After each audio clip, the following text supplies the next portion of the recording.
સૌથી પહેલા વાત અમરેલી જિલ્લામાં વરસાદની, જ્યાં ધોધમાર વરસાદ વરસ્યો। અમરેલીના જાફરાબાદ અને સાવરકુંડલા પંથકમાં વરસાદ વરસ્યો। જાફરાબાદમાં પીપળી કાંઠા વિસ્તારમાં પાણી ભરાયા। પીપળી કાંઠાના અનેક ઘરોની અંદર પાણી ઘૂસી ચૂક્યા છે। મકાનોમાં પાણી ઘૂસતા ઘરવખરીને નુકસાન થયું। સાવરકુંડલાના ગ્રામ્ય વિસ્તારમાં વરસ્યો ધોધમાર વરસાદ। નાના ભમોદરા, જીરા, ઓળીપ્યા, ખડકાળા ગામમાં વરસાદ વરસ્યો। નાના ભમોદરામાં 7 ઇંચ વરસાદથી નદીની જેમ વહેતા થયા પાણી।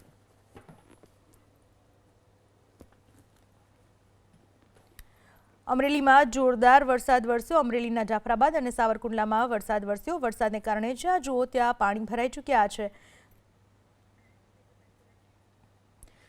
વાત અમરેલીના ધારી તાલુકાની। ધારી તાલુકામાં ધોધમાર વરસાદ ખાબક્યો।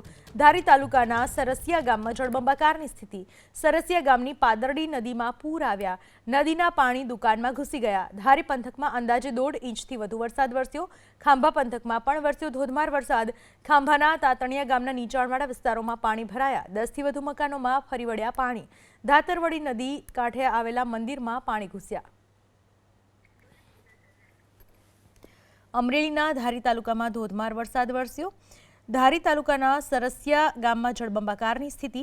સરસિયા ગામની પાદરડી નદીમાં પૂર આવ્યા। નદીના પાણી દુકાનમાં ઘૂસી ગયા। અંદાજે 1.5 ઇંચથી વધુ વરસાદ વરસી ચૂક્યો છે ધારીમાં।